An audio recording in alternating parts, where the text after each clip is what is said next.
तो अगला टॉपिक डाल दीजिए कि comparison between transformer and induction machine. और यहां से मैं बहुत अच्छा सा आइडिया देने वाला हूं आपको, किसके बारे में? इंडक्शन मशीन के शुरुआत के बारे में। ठीक है, ट्रांसफार्मर, क्योंकि देखो उस चीज को बताना जो चीज अननोन है, अगर हम उसकी हेल्प से बताएं जो नोन है तो चीजें बहुत अच्छे समझ में आती है। ये बात मेरी समझ रहे हो नहीं? अगर हम उस कॉन्सेप्ट को देखने जा रहे हैं जो चीज हमारे लिए अननोन है, अगर हम उससे रिलेट करके देखते हैं जो चीज हमारे लिए नोन है, तो ऑब्वियसली हमारा कॉन्सेप्ट बहुत अच्छे से क्लियर होता चला जाएगा। ठीक है, तो उसी रेफरेंस में मैं कोशिश कर रहा हूं। ठीक है, तो ट्रांसफार्मर और आपका इंडक्शन मशीन। ठीक है, ओके। फर्स्ट पॉइंट, अभी तो कुछ पॉइंट तो आप लोग खुद ही बता लोगे। जैसे ट्रांसफार्मर क्या करता है? इलेक्ट्रिकल को किस में कन्वर्ट करता है? बोलो, इलेक्ट्रिकल एनर्जी को किस में कन्वर्ट करता है?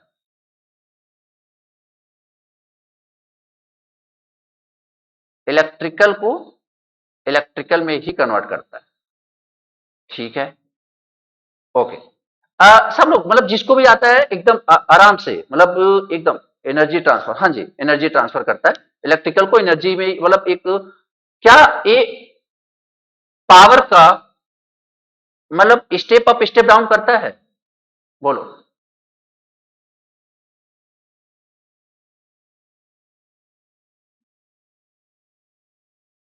इंडक्शन, चलो मोटर ले लेते हैं, क्योंकि याद रखना, देखो मैं पावर का स्टेप अप स्टेप डाउन नहीं करता, यही मैं बोलता हूं।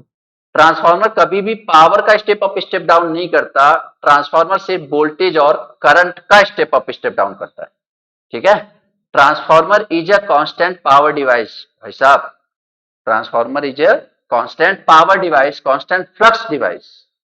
ठीक है, तो उसके बारे में ये याद रखना। खैर, तो देखो, तो अगर मैं बोलूं ट्रांसफार्मर, देखो मैं यहां पे इंडक्शन मोटर मैंने क्यों लिखा, मेरी बात समझना। Induction motor can be used, sorry, induction machine can be used as a induction motor and induction generator. But ये जो इंडक्शन जनरेटर होता है ना, अगर आप इसको चलाना चाहते हो, मेरी बात सुनना, ये इंडक्शन जनरेटर में और क्लियर हो जाएगा। अगर आप इसको चलाना चाहते हो तो इसको आपको एक्सटर्नली रिएक्टिव पावर देना पड़ता है। अभी this is a kind of drawback. दूसरा ड्रॉबैक ये है इसका कि जब इसको आप as a induction generator use करोगे तो ये जो फ्रीक्वेंसी, देखो जनरेटर है तो क्या करेगा? इलेक्ट्रिसिटी प्रोड्यूस करेगा। जनरेटर है तो क्या करेगा? इलेक्ट्रिसिटी प्रोड्यूस करेगा। और जो इलेक्ट्रिसिटी वो प्रोड्यूस करेगा वो एसी होगा, डीसी होगा? In the case of induction generator AC होगा, डीसी होगा? एसी होएगा। और अगर वो एसी एसी प्रोड्यूस कर रहा है तो क्या आप मुझे बता सकते हो कि उस एसी की कोई ना कोई फ्रीक्वेंसी होएगी? यस या नो? उस एसी की कोई ना कोई फ्रीक्वेंसी होएगी। But in the case of induction generator, जो इंडक्शन जनरेटर होता है वो कभी भी कांस्टेंट फ्रीक्वेंसी प्रोड्यूस नहीं करता। क्यों नहीं करता? वो सुनो, मेरी बात सुनो। देखो, आपको पता है एन आर इक्वल टू क्या? 120 F/P। ठीक है, तो एक बात बताओ, in the case of induction motor या इंडक्शन मशीन, क्या आपका रोटर कांस्टेंट स्पीड से रोटेट कर रहा है? बोलिए, इंडक्शन मशीन कभी कांस्टेंट स्पीड से रोटेट कर सकता है? नहीं, मतलब वेरिएशन दिखेंगे। तो अगर अगर नंबर ऑफ पोल फिक्स है, चलो दो पोल का ले लेता हूं, 120/2 × F, तो basically N R equal to 60 × F। तो अगर आपका स्पीड कांस्टेंट नहीं है तो क्या आप ये उम्मीद कर सकते हो कि आपकी फ्रीक्वेंसी जो जनरेट होगी वो कांस्टेंट होगी? बोलो, नहीं ना। But in case of synchronous machine, NS is always equal to NR, मतलब हमेशा क्या रहता है? रोटर की स्पीड कांस्टेंट रहती है। तो इसलिए हमें सिंक्रोनस से अल्टरनेटर से कांस्टेंट फ्रीक्वेंसी मिल जाता है, but in the case of induction generator we can't get constant frequency supply. This is the second reason why we will not prefer induction generator to produce AC. And first क्या था? First ये था कि ये जिसको power supply दोगे ना, उसी से वापस ये रिएक्टिव पावर ले रहा होगा, जिसको भी आप टर्मिनल दे रहे होगे।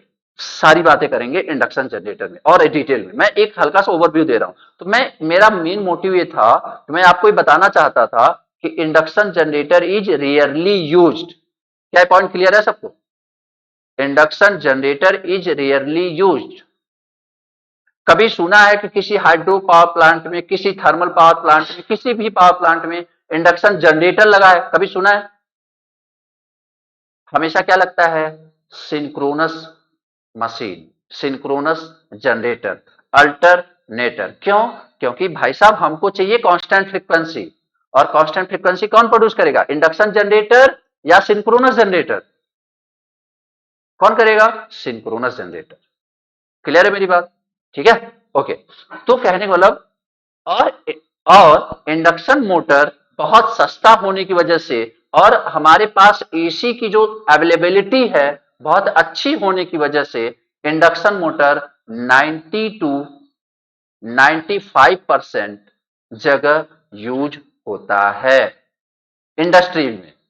ठीक है, तो इसलिए मैं ये बोल रहा हूं कि मैं अभी ट्रांसफार्मर और इंडक्शन मोटर को क्या करने जा रहा हूं? रिलेट करने जा रहा हूं।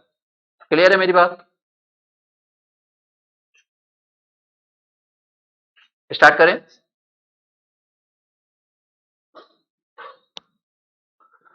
ओके, तो जो ट्रांसफार्मर है ये क्या कर रहा है? Electrical to electrical. बट जो इंडक्शन मोटर है वो क्या करेगा? बोलो। Electrical to mechanical. चलो ये तो मतलब बचपन से पढ़ते आ रहे हैं, इसका कोई सीन नहीं है, बहुत ही सिंपल सा पॉइंट था। अब दूसरा आप बोलो, transformer is a what? Static device, yes या no? Transformer is a static device and induction machine is a what? Induction rotating device। अभी तो वो सारी पोर्शन चलेंगे जो आपको आते हैं, उसके बाद फिर आपको काफी नए पॉइंट्स मिलेंगे। मतलब मैं इसमें लिटरली कम से कम 12 से 13 पॉइंट लिखवाने वाला हूं। ठीक है, तो आप बहुत ध्यान से सुनते जाओ। ओके, अब आप मुझे बताओ, ट्रांसफार्मर इज सिंगली एक्साइटेड और doubly excited?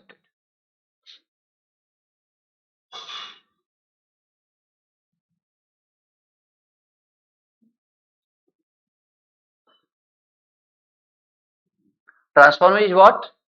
Singly excited, singly excited. अब पहले पहले पहले एक काम करते हैं, पहले जो नए लोग हैं वो थोड़ा सा समझ ले सिंगली एक्साइटेड क्या होता है, डबली एक्साइटेड क्या होता है। देखो, अगर आप पूरे मशीन में सिर्फ एक सप्लाई दे रहे हैं, पावर सप्लाई, तो उसको बोलते हैं सिंगली एक्साइटेड। मतलब एक इनपुट या एक सप्लाई।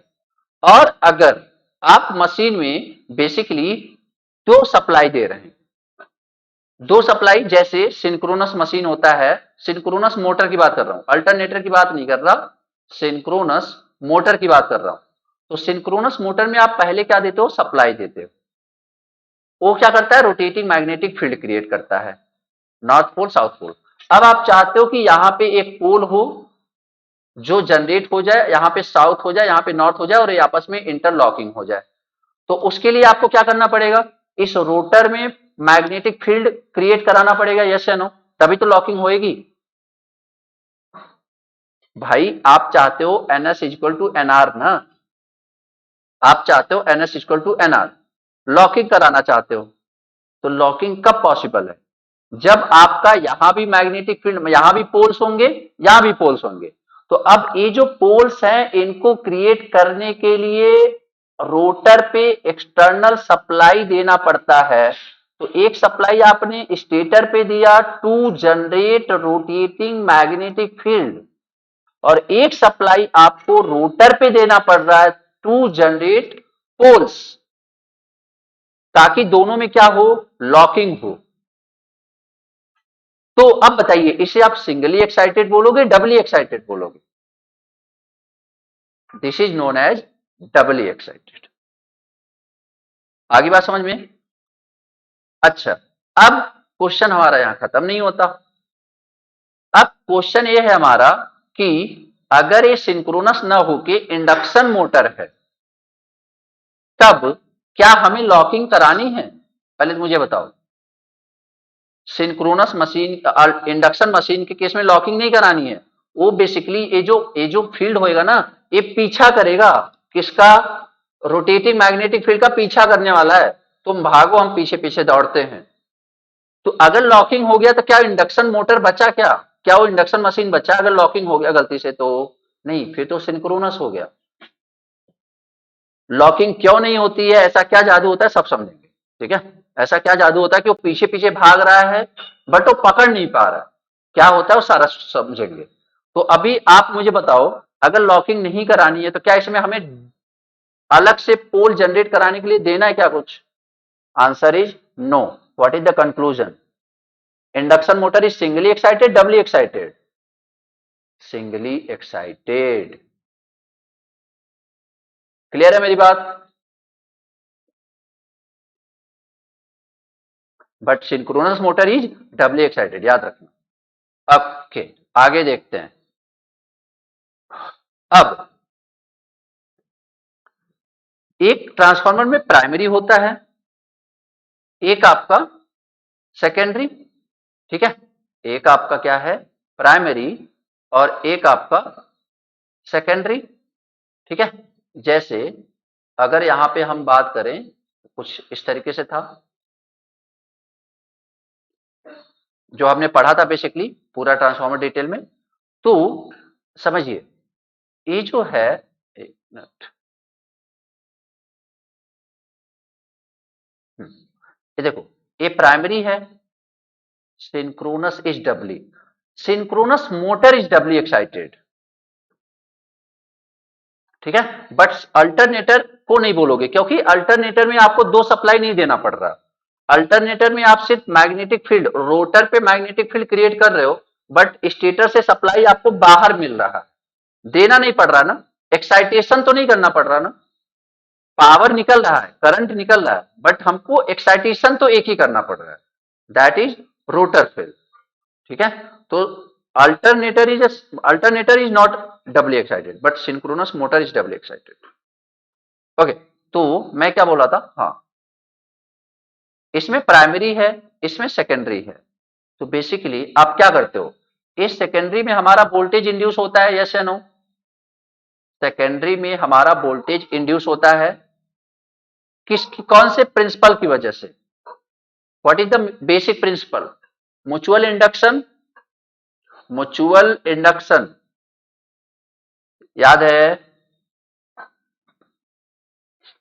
म्यूचुअल इंडक्शन मतलब इसका फ्लक्स यहां से जाएगा, इसका फ्लक्स मतलब एक करंट जाएगा, फ्लक्स प्रोड्यूस करेगा, इसका जो फ्लक्स होएगा इससे लिंक करेगा, इससे लिंक करेगा, और ए यहां पे क्या होएगा, ईएमएफ इंड्यूस होगा। मतलब हमने तो काफी डिटेल में देखा था, समझा भी था।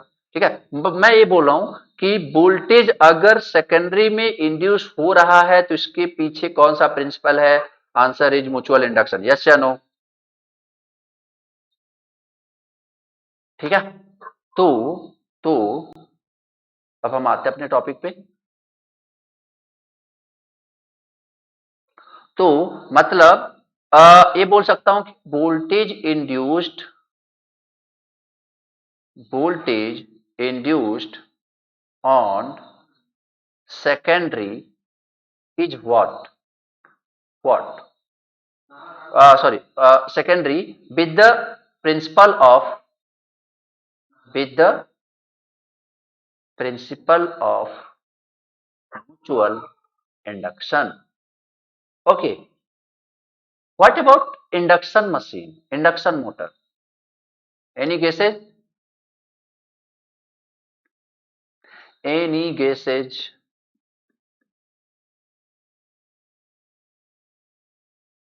चलो एक काम करता हूं, मैं तुम्हारे सामने एक डायग्राम रखता हूं, एक डायग्राम रखता हूं तो शायद तुम ज्यादा अच्छे से रिस्पॉन्स कर पाओगे। ठीक है, ध्यान से सुनना मेरी बात।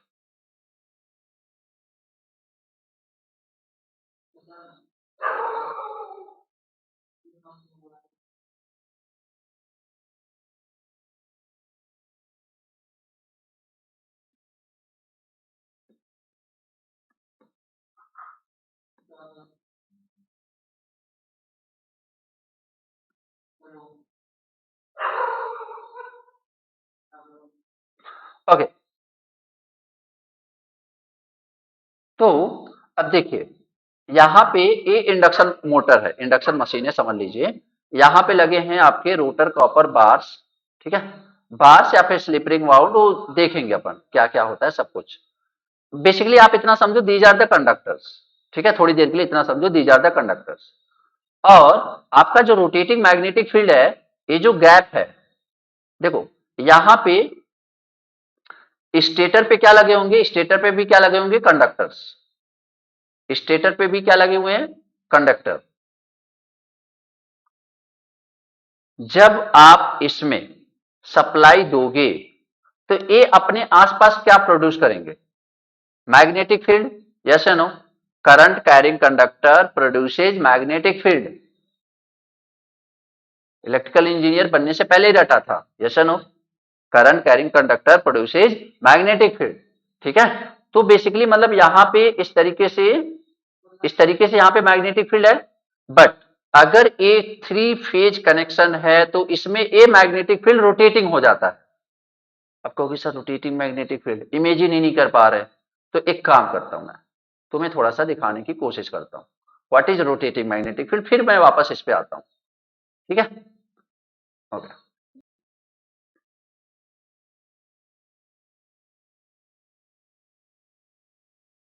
देखो ये तुम्हारा क्या है, अब दिखा रोटेटिंग मैग्नेटिक फील्ड, दिख रहा है सबको।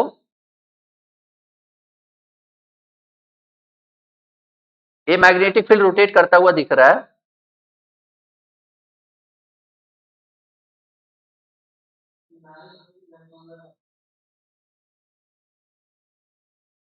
ठीक है, तो मतलब this is rotating magnetic field, this is rotating magnetic field.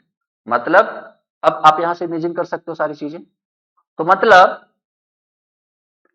मतलब अगर मैं आपसे ये बोल, देखो यहाँ पे करंट रिंग कंडक्टर है जो कि बेसिकली क्या प्रोड्यूस कर रहा है,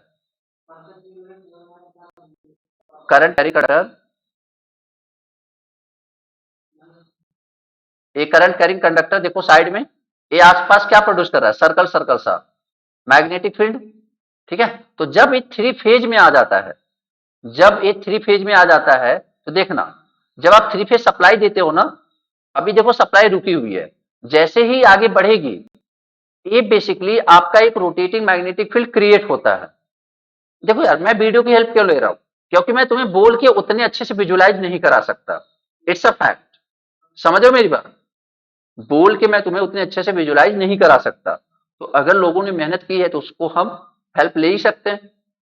क्लियर है, तो बेसिकली ये क्या हो रहा है, कंडक्टर क्या आपका स्टेटर का कंडक्टर रोटेट कर रहा है, ये जो आपको दिख रहा है स्टेटर का कंडक्टर है, क्या आपका स्टेटर का कंडक्टर रोटेट कर रहा है, नहीं, स्टेटर का कंडक्टर तो रोटेट नहीं कर रहा, बट उसके द्वारा जो मैग्नेटिक फील्ड प्रोड्यूस हो रहा है वो तो रोटेट कर रहा है, यस या नो, उसके द्वारा जो रोटेटिंग मैग्नेटिक फील्ड है वो तो रोटेट कर रहा है। ठीक है, तो बेसिकली यही मैं बताना चाहूँ, देखो यहाँ पे फोर पोल वाइंडिंग इन्होंने बना दी। अब देखो फोर पोल वाइंडिंग इस तरीके से आपका, मतलब मैं जस्ट ये बोल रहा हूं कि स्टेटर का कंडक्टर, अगर जब आप स्टेटर के कंडक्टर में करंट फ्लो कराओगे तो आपको स्टेटर का कंडक्टर रोटेट करता हुआ नहीं दिखेगा, बट उसके अंदर एक रोटेटिंग मैग्नेटिक फील्ड प्रोड्यूस हो जाएगी जो कि कुछ इस तरीके से तुम्हें दिखेगा जैसा कि यहां पे दिखाया जा रहा है। क्लियर है मेरी बात। ठीक है। तो इस तरीके से बेसिकली ये घूम रहा होगा। अब इसके अभी क्या, ये जो मोटर आपको घूमता हुआ दिख रहा है, क्या हमने इसमें रोटर डाला? क्या हमने रोटर का कुछ पोर्शन डाला हुआ है इसमें? नहीं, अभी हमने रोटर पे कोई काम नहीं किया है। ठीक है, रोटर पे कोई काम नहीं किया है। ठीक है, तो देखो, मतलब अब तो समझ पा रहे होगे। अब जो रोटेटिंग मैग्नेटिक फील्ड है किसको कट करेगा? रोटर के कंडक्टर को, यस या नो? वो रोटेटिंग मैग्नेटिक फील्ड किसको कट करेगा? रोटर के मैग्नेटिक फील्ड को, मतलब रोटर के कंडक्टर को बेसिकली। इस रेड वाले को तुमने घूमता हुआ विजुलाइज कर लिया। अब ये रेड वाले कंडक्टर को कट करेगा। तो अब बताओ, स्टेटर का मैग्नेटिक फील्ड रोटर के मैग्नेटिक फील्ड से लिंक कर रहा है, तो this is the concept of mutual induction ही तो है। यस या नो? आगे बात समझ में? एक वाइंडिंग का फ्लक्स दूसरे वाइंडिंग से लिंक कर रहा है, ये इसीलिए तो आपने ट्रांसफार्मर में बोला था। क्लियर है? तो इसका मतलब क्या हुआ कि इट ऑल्सो वर्क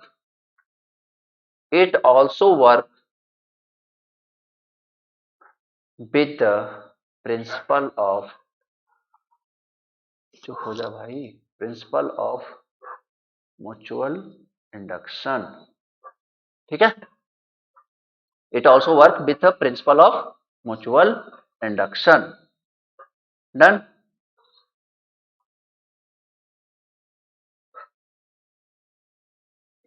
अब नेक्स्ट क्या, देखो,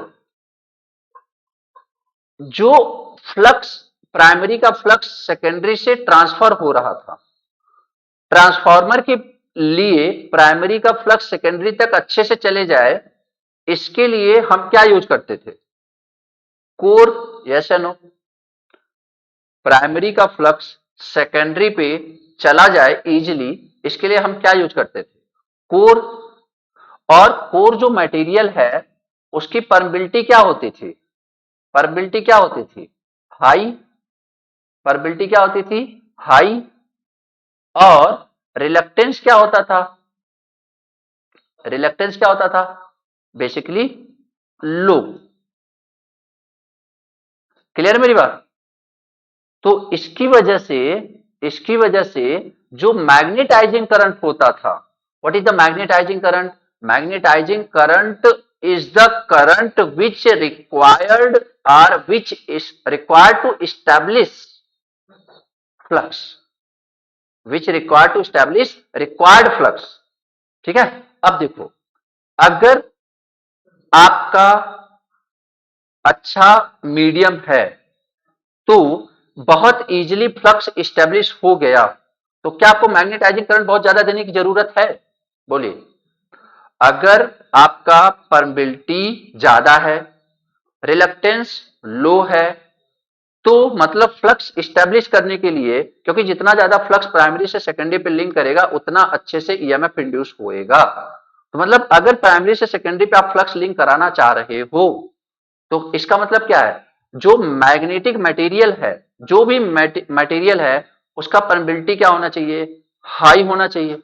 तो इसकी वजह से यहां पे जो मैग्नेटाइजिंग करंट है दैट इज वेरी लेस, और ये कितना होता है? 2 से 4% ऑफ रेटेड करंट ओनली। मतलब अगर रेटेड कंडीशन में 200 एम्पियर करंट ड्रॉ कर रहा है तो उसका 2 से 4%, मतलब 4 से 6 एम्पियर ही लगता है ट्रांसफार्मर को मैग्नेटाइजिंग फ्लक्स, या फिर वो जो भी फ्लक्स से आपका लिंक हो रहा है प्राइमरी से सेकेंडरी, उसको स्टैब्लिश करने में। बट एक बात बताइए, इंडक्शन मशीन के लिए प्राइमरी क्या है? स्टेटर या रोटर? इंडक्शन मोटर के लिए प्राइमरी क्या है? स्टेटर या रोटर? Primary stator. सेकेंडरी क्या है? रोटर। अब प्राइमरी और सेकेंडरी के बीच में जो मीडियम है, क्या वो क्या है? पहले तो है क्या वो? जो मीडियम है वो क्या है? Air gap. Very good. क्या है? देखो ना, क्या है ये क्या है? ये एयर गैप। यस या नो? अगर ये एयर गैप है तो अब बताइए एयर की परमिबिलिटी क्या होती है, हाई या लो? परमिबिलिटी क्या होती है एयर की?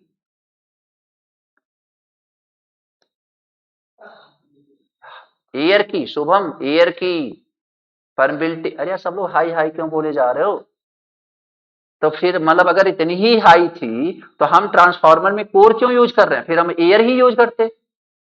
अगर इतनी ही हाई थी तो हम ट्रांसफार्मर में कोर क्यों यूज करते, क्यों फालतू पैसा खराब कर रहे थे हम?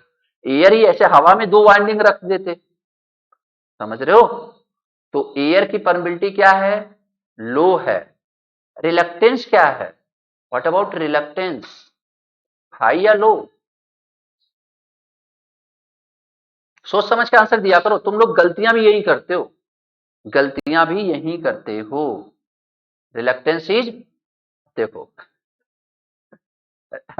सनी, याद रखो अगर परमिबिलिटी लो है तो रिलक्टेंस हाई होएगा। रेसिप्रोकल है दूसरे के, एक दूसरे के, क्लियर है? ओके। तो अब अगर रिलक्टेंस हाई है और परमिबिलिटी कम है तो जो मैग्नेटाइजिंग करंट होएगा वो क्या होगा, वेरी हाई, यस या नो? यार एक ऐसे समझो आप, ऐसे समझो आप, ऐसे समझो, अगर आपको यहां से यहां कोई चीज कांस्टेंट सप्लाई करनी थी, मान लो 100 यूनिट सप्लाई करनी थी, 100 यूनिट सप्लाई करनी थी, अगर आपको यहां पे आपने, इसमें जो लॉस है दैट इज 10, तो आपको यहां कितना देना पड़ेगा बोलो? मतलब इसके पास 100 पहुंचना चाहिए तो आपको यहां कितना देना पड़ेगा? लॉस इज 10, 110, 110, ठीक है। मैं बोल रहा हूं, मैं बोल रहा हूं कि यहां पे पहुंचाना है 100 बट लॉस हो जा रहा है 40, तो अब बताओ कितना देना पड़ेगा?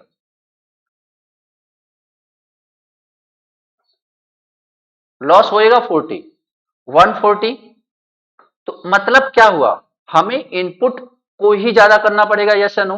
तो अगर हमारी रिक्वायर्ड फ्लक्स स्टैब्लिश नहीं हुई ड्यू टू हाई रिलक्टेंस, तो जो सोर्स है फ्लक्स स्टैब्लिश करने का दैट इज मैग्नेटाइजिंग करंट, उसको ज्यादा करना पड़ेगा, यस या नो? फिर से समझो, मैं बोल रहा हूं अगर यहां पे इजिली फ्लक्स पहुंच जा रहा था, मतलब लॉसेज नहीं हो रहे थे, तो क्या मैग्नेटाइजिंग करंट की वैल्यू हमें बहुत ज्यादा रखने की नीड है? नहीं।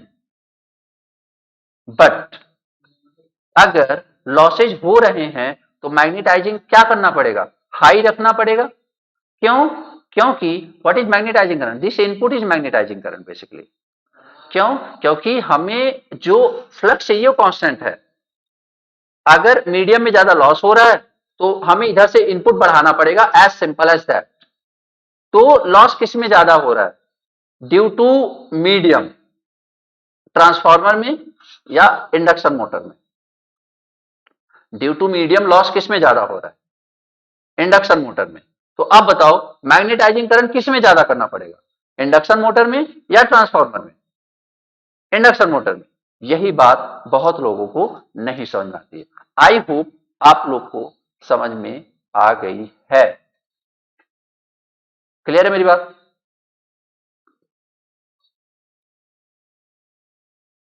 तो मैग्नेटाइजिंग करंट इज बेसिकली, याद रखना, 30 to 40% होता है, जो कि बहुत ज्यादा है in compare to transformer, yes या नो?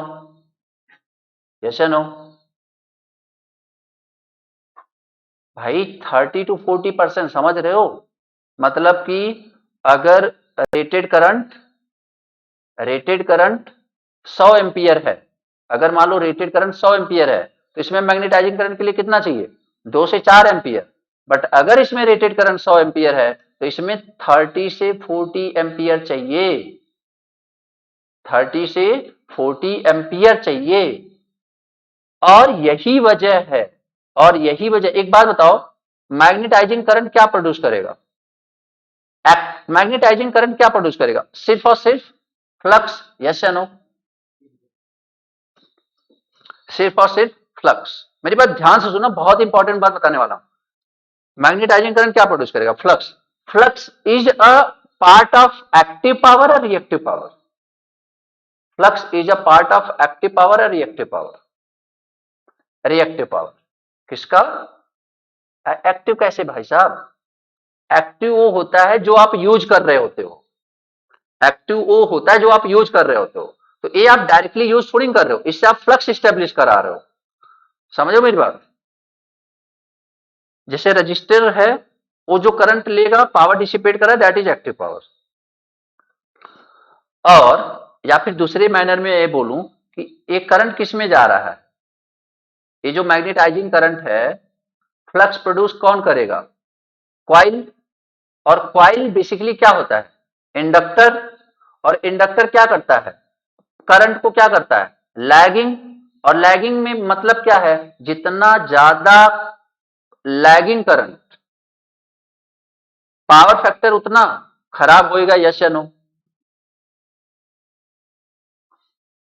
समझो मेरी बात। तो मैं यहां से एक चीज समझो कि आई म्यू क्या प्रोड्यूस करेगा? फ्लक्स। यहां पे आई म्यू 2 से 4%, यहां पे आई म्यू 30 से 40%। अभी जो फ्लक्स प्रोड्यूस कर रहा है, this is the part of reactive power. What is power factor? Power factor is P by S. What is S? Under root P square plus Q square. तो अगर आपका पावर का मैक्सिमम पोर्शन रिएक्टिव पावर में जा रहा है, तो एक बात बताइए आप, अगर मैक्सिमम पोर्शन रिएक्टिव पावर में जा रहा है तो पावर फैक्टर क्या होएगा? इंक्रीज या डिक्रीज?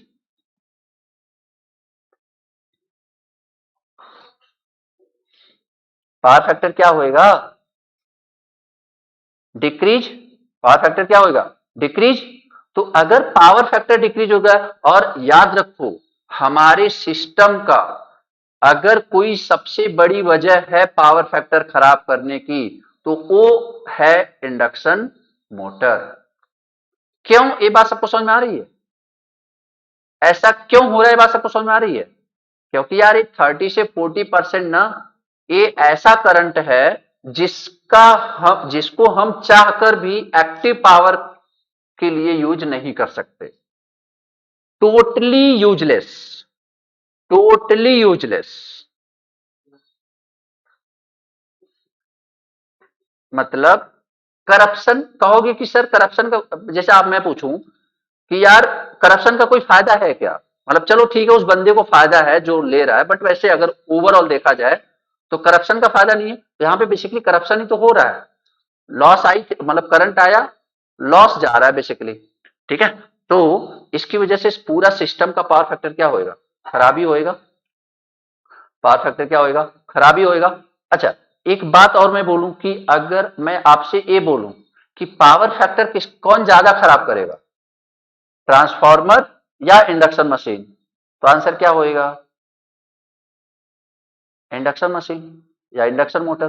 ठीक है। अच्छा, एक बात और ये एग्जाम में बहुत बार पूछा गया, अगर मैंने एयर गैप बढ़ा दिया तो बताओ पावर फैक्टर पे क्या फर्क पड़ेगा?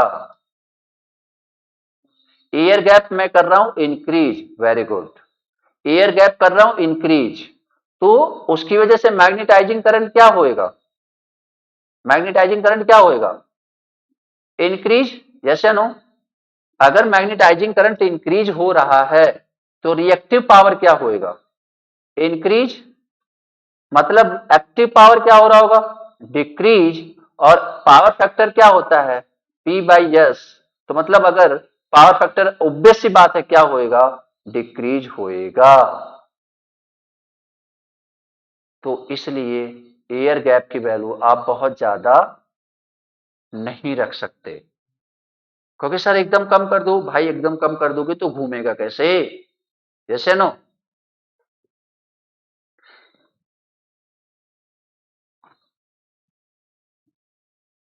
क्लियर है?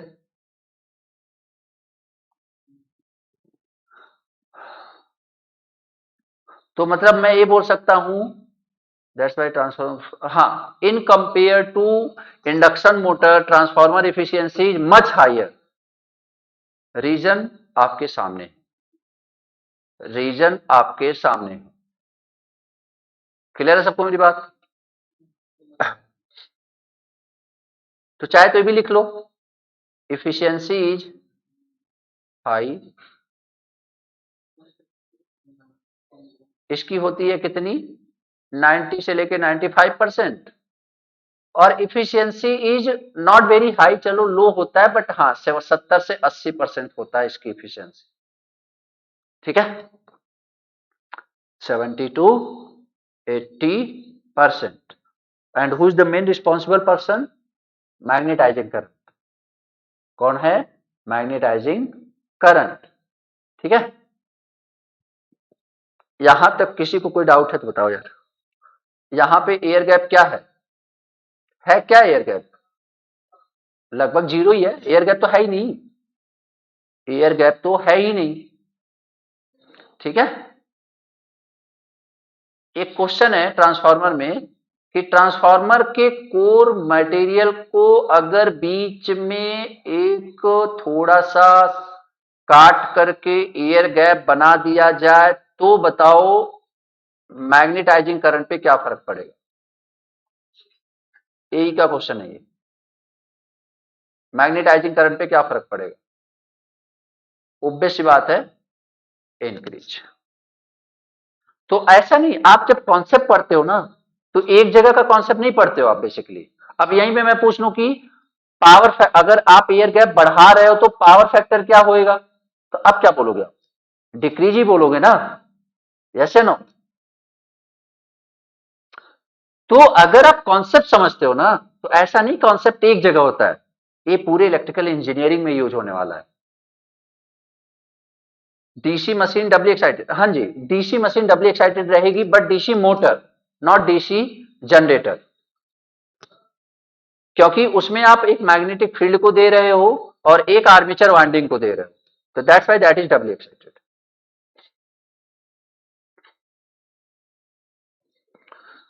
ओके, तो मतलब DC motor and synchronous motor is the only motor that is doubly excited, otherwise all are single excited.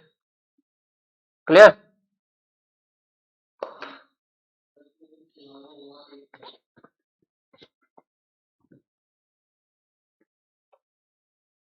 खैर आगे बढ़ते हैं।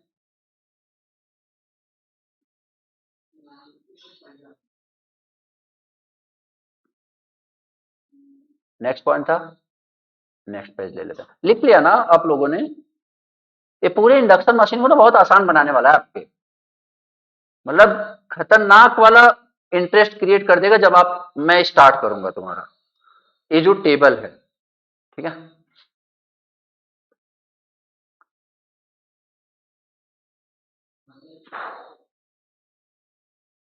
अभी मैंने स्टार्ट नहीं किया इंडक्शन, मैं फिर से बता रहा हूं, मैं जस्ट एक इंटरेस्ट डेवलप कर रहा हूं। ओए भाई ओपन हो जा।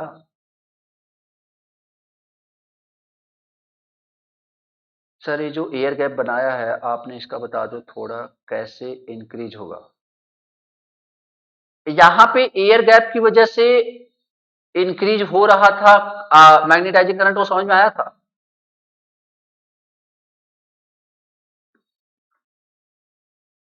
यहां पे due to air gap induction machine में, ड्यू टू एयर गैप, तो यार सेम कॉन्सेप्ट यहां भी है। आप एक बात बताइए, अगर आपको पता है कि इसका एमएमएफ 100 एम्पियर टर्न चाहिए, ठीक है, अगर आपने बीच में एयर गैप कर दिया तो क्या आपका ए एमएमएफ, मतलब इसमें लॉसेज होना स्टार्ट हो जाएगा? और अगर लॉसेज होना स्टार्ट हुआ तो ए 100 से क्या हो जाएगा, कम हो जाएगा, यस या नो? 100 से क्या होने लगेगा, कम होने लगेगा। अब इस एमएमएफ को कंपनसेट करने के लिए या एमएमएफ को बढ़ाने के लिए आपको क्या करना पड़ेगा? ओ वाली करंट बढ़ानी पड़ेगी जो फ्लक्स क्रिएट कर रही है, यस या नो? ओ वाली करंट बढ़ानी पड़ेगी जो फ्लक्स क्रिएट कर रही है। तो कौन फ्लक्स क्रिएट कर रहा है? मैग्नेटाइजिंग करंट ही तो फ्लक्स क्रिएट करता है। तो अब बताइए मैग्नेटाइजिंग करंट बढ़ाएंगे कि नहीं बढ़ाएंगे? क्लियर है? ओके, तो आगे देखते हैं। वेलकम। आगे देखते हैं, अभी वही कंटिन्यू रहेगा। Again transformer and induction machine, transformer and induction. अभी सारे पॉइंट्स डन नहीं हुए हैं, ठीक है? आगे समझते हैं। इसमें हम मतलब मे बी कितना पॉइंट्स हुआ है बताओगे जरा कोई, कितने पॉइंट्स हुए हैं? एनीवन? लिख रहे हो आप लोग? 6 पॉइंट, चलो ठीक है। 7 ट्रांसफार्मर और इंडक्शन मशीन, चलो ठीक है, 6 7 जो भी है आप उस हिसाब से इंक्रीज करते रहना। ट्रांसफार्मर में हम जो वाइंडिंग यूज करते हैं,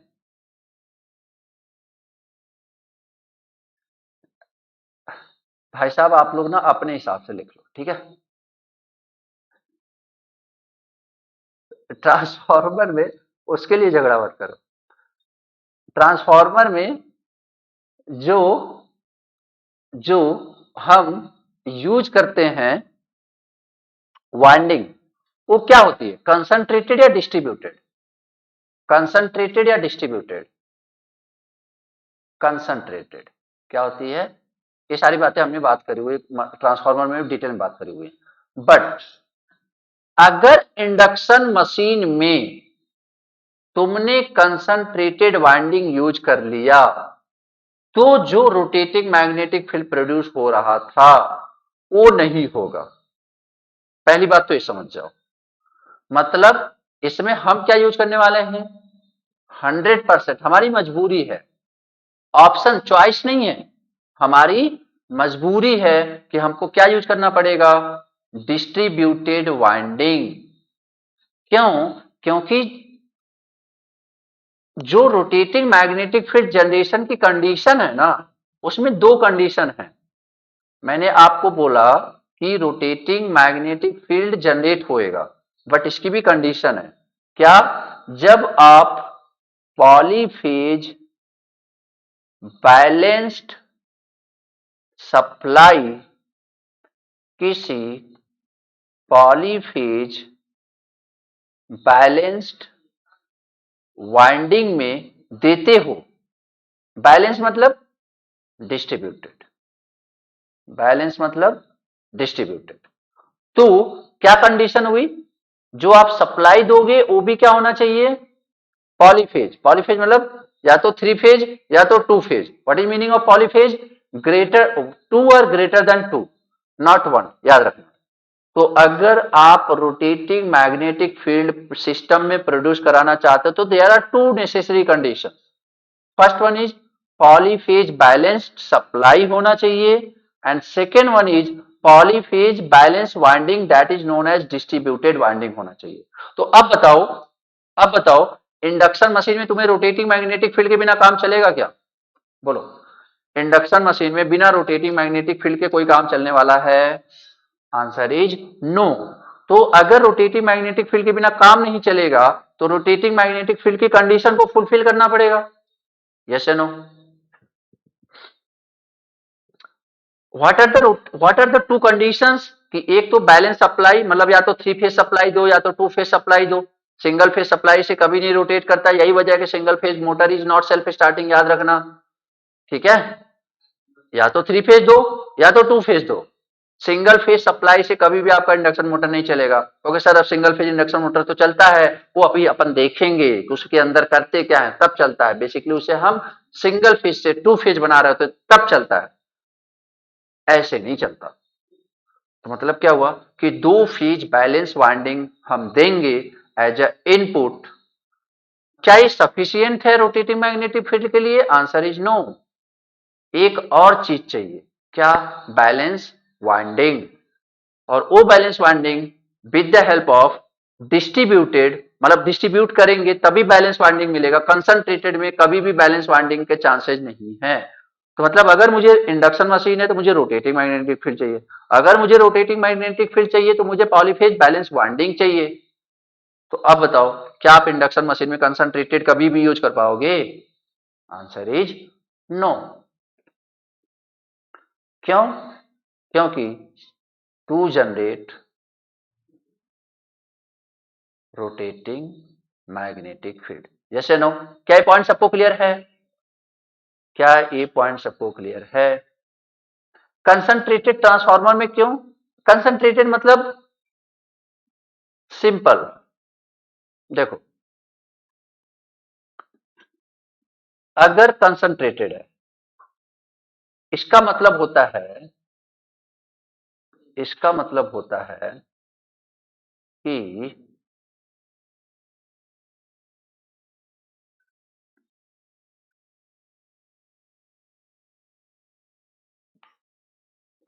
सिंपली आप कुछ ना देखो, बस ऐसे वाइंडिंग कर दो।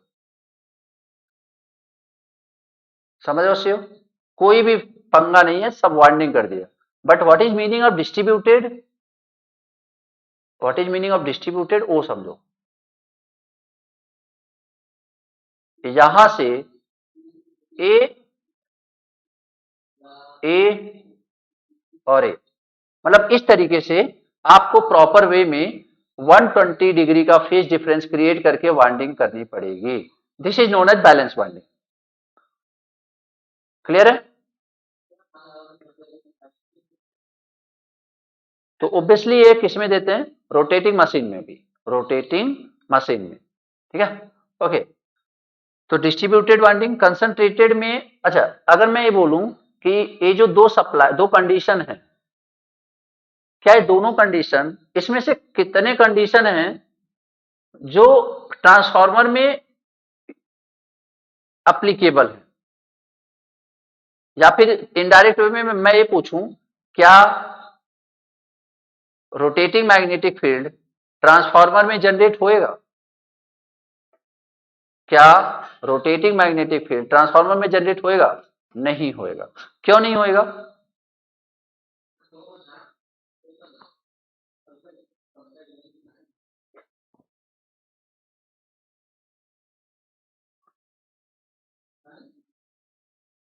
देखो, अच्छा, कहेंगे कि हाँ नॉट डिस्ट्रीब्यूटेड। देखो, अगर इन दोनों कंडीशन को फुलफिल करता तो इसमें भी रोटेटिंग। यार एक बात बताओ, तुम बोल रहे हो स्टैटिक डिवाइस, स्टैटिक डिवाइस, अभी मैंने जो तुम्हें डायग्राम दिखाया था, यूट्यूब पे जो वीडियो दिखाया था, उसमें जो स्ट्रक्चर, जो पोर्शन तुम्हें दिखाया था, उसमें कौन सा रोटेटिंग पार्ट था? बोलो, कोई था क्या रोटेटिंग पार्ट? यार वो तो स्टेशनरी पार्ट ही दिखाया था ना मैंने तुम्हें। नहीं समझ पा रहे हो? तो उस स्टेशनरी पार्ट में भी रोटेटिंग मैग्नेटिक फील्ड प्रोड्यूस हो रहा था या नहीं हो रहा था? तो क्या आपका ये बोलना सही है कि सर स्टैटिक डिवाइस है इसलिए रोटेटिंग मैग्नेटिक फील्ड प्रोड्यूस नहीं होगा? खुद से सोचो, क्या ये बोलना सही है statement? Answer is no, this is wrong statement. आगे बात समझ में? तो आप इस सिर्फ इस चीज से नहीं बोल सकते, क्योंकि यार देखो ना, मैंने तुम्हें स्टेटर वाइंडिंग दिखाया, उसमें तुम्हें सप्लाई दे दी, तो हमने रोटर तो साइड में निकाल कर रखा हुआ था, बट फिर भी क्या हो रहा था? मैग्नेटिक फील्ड रोटेट कर रहा था ना। फिर भी क्या हो रहा था? Rotating field, magnetic field rotate कर रहा था। तो मतलब वो तो स्टैटिक था, फिर भी रोटेटिंग मैग्नेटिक फील्ड रोटेट कर रहा था। ठीक है, तो जिन्होंने ये बोला था अपने आप को रिकरेक्ट कर लेंगे। ओके, दूसरी कोई वजह, हम देखते हैं कि क्या ये इस कंडीशन को फुलफिल कर रहा है। बताओ कौन सी कंडीशन को फुलफिल करेगा, कौन सी नहीं करेगा,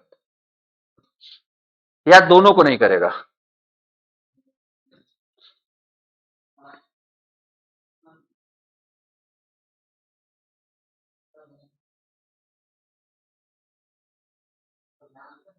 कौन से कंडीशन को फुलफिल करेगा, फर्स्ट को, सेकंड को,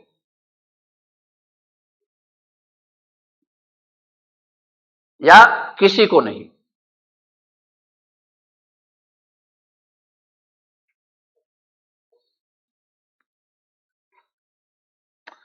अब तुम लोग पॉलीफेज से ना कंफ्यूज हो रहे हो। रुको,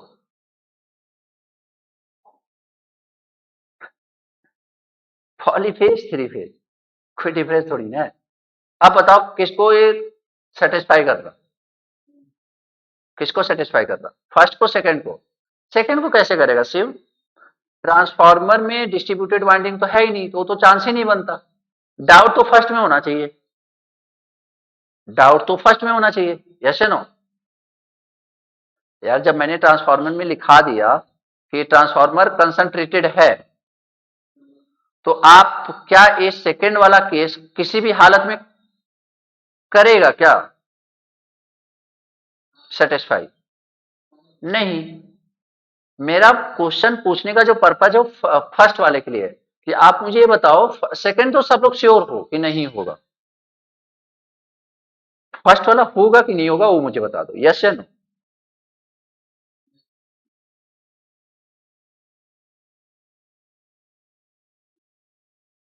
यार थ्री फेज बैलेंस सप्लाई नहीं देते क्या? हद करो, हद मचा रखी यार तुम लोगों ने।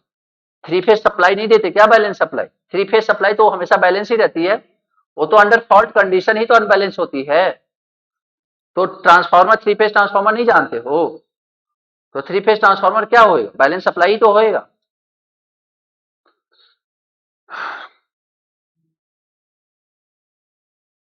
एक काम करना, तुम ना इस चीज को और क्लियर कर लेना, three phase transformer, three phase induction motor, ठीक है? सिंगल फेज अलग से पढ़ेंगे अपन।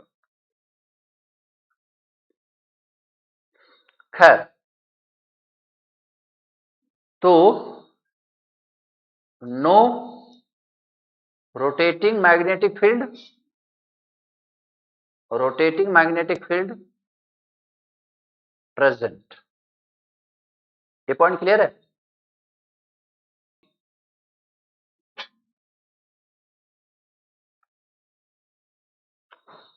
अगर आप लोड बढ़ाते हो तो पावर फैक्टर क्या करेगा? इंक्रीज या डिक्रीज?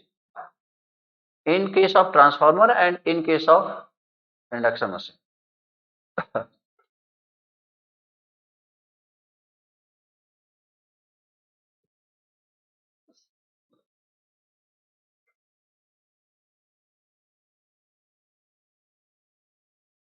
मैंने मैग्नेटाइजिंग करंट नहीं बोला है, मैंने मैग्नेटाइजिंग करंट नहीं बोला है, मैंने लोड बोला है। और लोड करंट किस पे डिपेंड करता है कि कितना ज्यादा लोड देते हो। कितना ज्यादा लोड देते हो मतलब उतना ज्यादा आप एक्टिव पावर, जो आप काम कराओगे तो हमेशा एक्टिव रहेगा, यस नो? जो आप काम कराओगे तो हमेशा एक्टिव रहेगा, मतलब हम उतना ज्यादा एक्टिव पावर यूज कर रहे हैं, यस नो? तो इसका मतलब क्या हुआ? इसका मतलब क्या हुआ कि लोड इंक्रीज करने के साथ पावर फैक्टर इसमें भी इंक्रीज होता है, इसमें भी इंक्रीज होता है, बट किसमें ज्यादा इंक्रीज होएगा? For the same amount of increasing in load. दिमाग लगेगा? Very good. क्योंकि ये तो पावर फैक्टर खराब करने वाला है ना, क्योंकि ये तो पावर फैक्टर खराब कर रहा है। क्लियर है सबको मेरी बात?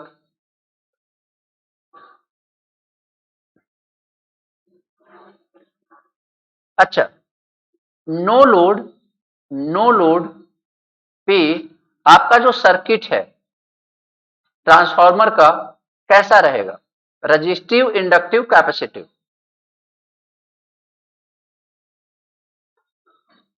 नो लोड पे सर्किट कैसा बिहेव करेगा? यार सिर्फ कॉइल्स ही बचेंगे ना, सिर्फ क्या बचेंगे? कॉइल्स। तो नो लोड पे जो पावर फैक्टर होएगा वो कितना होता है? आप ये समझो कि 0.2 से लेके 0.3 लैगिंग, 0.2 से लेके 0.3 लैग। बट यहां पे अगर हम नो लोड की बात करें तो ये जो पावर फैक्टर होता है इन कंपेयर टू ट्रांसफार्मर, ये क्या होएगा? पुअर और गुड? नो लोड पे ही बात कर रहे हैं,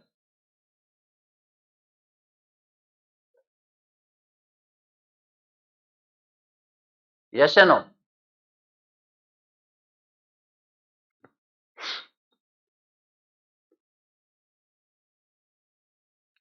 अच्छा, नो लोड पे जो करंट होएगा सिर्फ और सिर्फ कितना होएगा? नो लोड पे जो करंट आता है that is only magnetising current. Transformer पढ़ा होगा तो याद होगा।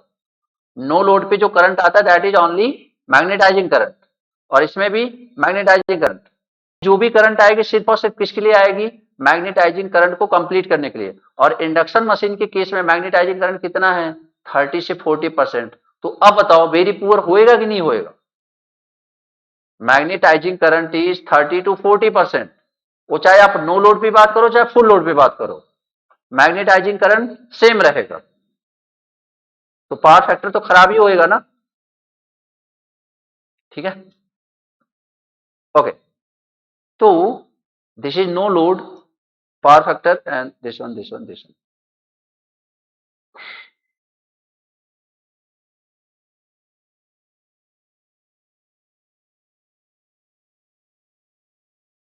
इसमें मैकेनिकल लॉस नहीं होता, नो मैकेनिकल लॉस। इसमें मैकेनिकल लॉस होता है।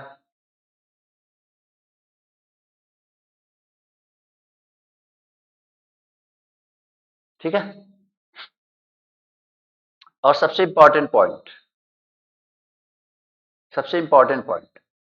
Transformer is a constant flux and constant frequency device.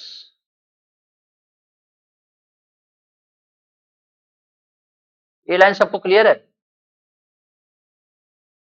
Transformer is a constant flux and constant frequency device. क्या बताओ, प्राइमरी से सेकेंडरी का फ्रीक्वेंसी चेंज हो जाता है क्या? प्राइमरी पे सप्लाई कुछ और देते हो, सेकेंडरी पे फ्रीक्वेंसी कुछ और हो जाता है? नहीं। But induction motor is a constant flux variable frequency device. क्यों जादू क्यों हुआ ऐसा? क्योंकि मोटर रोटेट कर रहा है। मैं अभी के लिए मैं ये बोलना चाहूंगा, देखो एफ आर इक्वल टू होता है एस इंटू एफ एस। अब तुम बताओ एस की वैल्यू क्या होती है? N S minus N R upon N S. अब मेरी बात ध्यान से सुनना, क्या एन आर फिक्स रहेगा? एन आर क्या करेगा? वैरी करेगा। यस या नो? एन आर क्या करेगा? वैरी करेगा। अगर एन आर वैरी करेगा तो यस वैरी करेगा। यस या नो? अगर एन आर वैरी करेगा तो यस वैरी करेगा। अगर यस वैरी करेगा तो एफ आर वैरी करेगा कि नहीं करेगा? बोलो।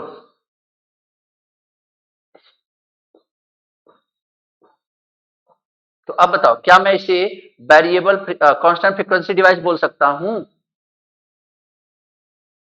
नहीं बोल सकता ना। तो इसलिए क्या है? Variable frequency device. This is variable frequency device. Clear है? ओके। अगर कोई बोले कि लीकेज फ्लक्स किस क्या होता है, तो leakage flux is less. And इसमें क्या होगा? एयर गैप है बीच में, तो क्या हो जाएगा? Leakage flux is more. ठीक है। सो आई थिंक काफी पॉइंट हमने देख लिए, और बाकी जब आप एक इंडक्शन मशीन पढ़ोगे तो आपको और भी पॉइंट्स पता चलेंगे जो आप डायरेक्ट अपने से वो कर सकते हो। ठीक है, अभी आप मुझे बताओ, ये जितने भी पॉइंट्स मैंने आपको बताए हैं, किसी में भी कहीं भी कोई प्रॉब्लम है?